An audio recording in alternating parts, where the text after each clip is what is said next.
fight in December that never happened. Which I think is funny. You probably don't, because you put in the work and you wanted to have that fight in December and then it didn't happen. How disappointing was it to not fight in December? It was very disappointing, to say the least. I put in like 9-10 weeks of training camp. I was in very good shape. I'd done all the sparring. I did everything that was needed for a fight. And within like 2 weeks to go, the plug got pulled on the fight because there was a lack of funds for one. There was no crowd, nothing allowed in. We thought they might have been allowed, I don't know. It was just a big mess up, really. But I should have boxed, because I've been so inactive now. I've been out over a year.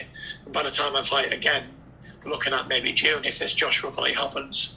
So those are the words of Tyson the Gypsy King Fury, as he explains that he trained for 9 to 10 weeks for a particular fight that didn't happen.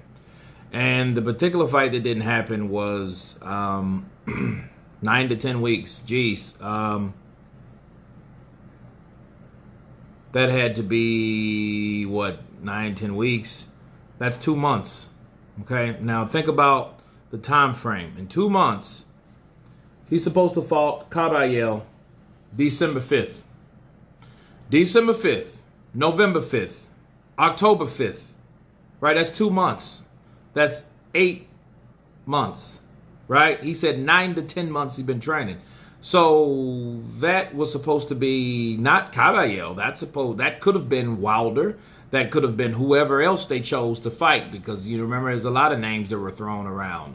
Carlos Takam was another name. And the whole idea was, and then this is what it goes back to. Tyson Fury was supposed to fight last year, okay, to get the Cobbs out. That'll make his second fight that year. He would have been on track. Now, since he didn't get that fight, knowing what we know about the Frank Warren saying the contract has been honored, the fighter just has to accept the money. Then all of a sudden, there's not enough funds. Just like Tyson Fury just said. There's no crowd. Tyson Fury said he didn't have to fight with a crowd. Okay, so why is that now an excuse when you already said it's not an excuse? See, these type of things make you go, yeah, I'm telling my age. Arsenio Hall back in the day. But seriously, it does make you think, like, well, he said, well, I should have fought. Well, why didn't you make Bob and Frank fight? Why didn't you make that fight happen? Why didn't you negotiate? Okay, well, there's not going to be a crowd, so you're not going to get as much money. But the whole thing is you want to fight. That was the whole point. It wasn't even about money. The whole point of him fighting last year was to keep him active. Now he's not. Now you heard what he. Well, let's move forward. It'll be a year and 6 months out of the ring, which is not ideal preparation for any super fight. But I have been in the gym. I haven't been out partying, drinking, messing around. I've been in the gym every single day. I've been eating right. I've been going to sleep and doing everything that I should have been doing. So it's been good. Is there any other? So his assurance, I've been in the gym every single day. I haven't been drinking or anything, fooling around. So, I mean, I think he's living kind of straight on the hog. He's giving up social media. That's what I heard in the beginning of the interview. But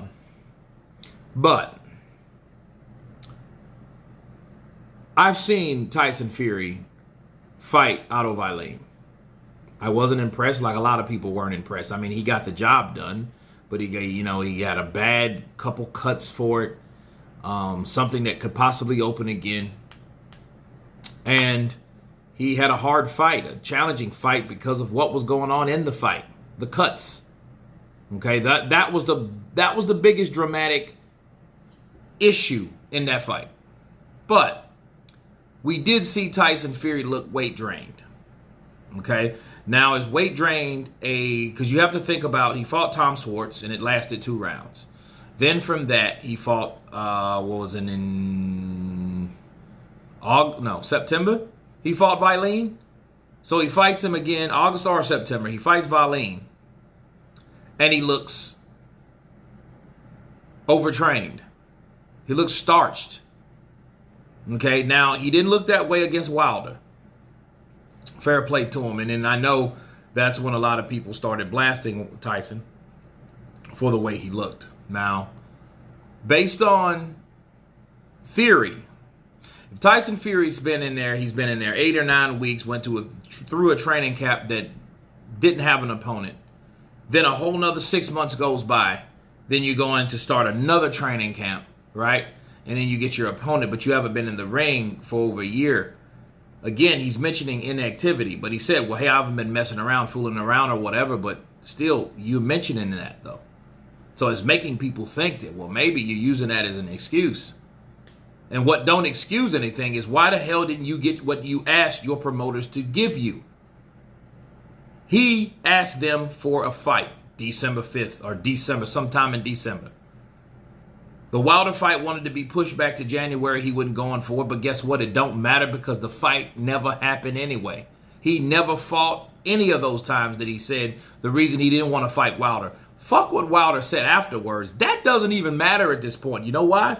Because it's what Team Fury decided to do. They decided to, okay, all right, this didn't happen then, this didn't happen then. You know what? I'm done. Oh, your contract is what? Okay, I'm finished. Okay, it wasn't really any bad blood at that point until Deontay Wilder told Tyson Fury how he felt or what he believed based on what he heard or what he seen. Okay, but the irony of this is, you can't defend Tyson Fury like, hey, I wanted to fight, and then Tyson Fury, fights like hell to get out of the Wilder fight, then turns around and don't fight nobody. That doesn't even make sense. So yeah, he might be disappointed for fighting, but I think that should have been more paramount, because now it seems hypocritical, because the guy that you signed to fight first, you're not fighting due to time restraints and the fight being pushed back. Yes, and I know it's supposed to be so much of a big fight, but who knows how big that fight really would have been. If it was all, look, if it needed to be done, it should have happened. Counterpunch. I don't give a shit how much money you had to give them or whatever. Obviously, the money was still there for the Wilder fight, right? Corona or not. But it never happened, so it didn't matter, oh, I'm fighting Caballero. Well, you didn't fight Caballero, so it didn't really make any sense for you not to fight Deontay Wilder. Okay, so yeah, he's butthurt over a lot of reasons. But Tyson Fury should be madder than anybody else, especially if he goes in there, fight someone like Anthony Joshua. Or let's say he even does this. He says, you know what, I'm not going to fight Joshua. What I'm going to do, I'm going to get a tune-up fight. Now, here's the problem. If he gets a tune-up fight, don't you see how that would be and appear worse than it really is? Or really just worse. Why? Because then people could say, well, wait a minute. You waited after Deontay Wilder wanted to fight you, or Deontay Wilder's team wanted to fight you, to only to fight now someone else. That's what people are going to say, and it's not going to make sense, and they have an argument in the matter. Why? Because Tyson Fury should have lived up to his obligation according to the contract. Not WBC or nothing. That's not connected to the WBC. So people should stop with that shit. That doesn't matter. But what does matter is Tyson Fury not fighting when he wanted to fight.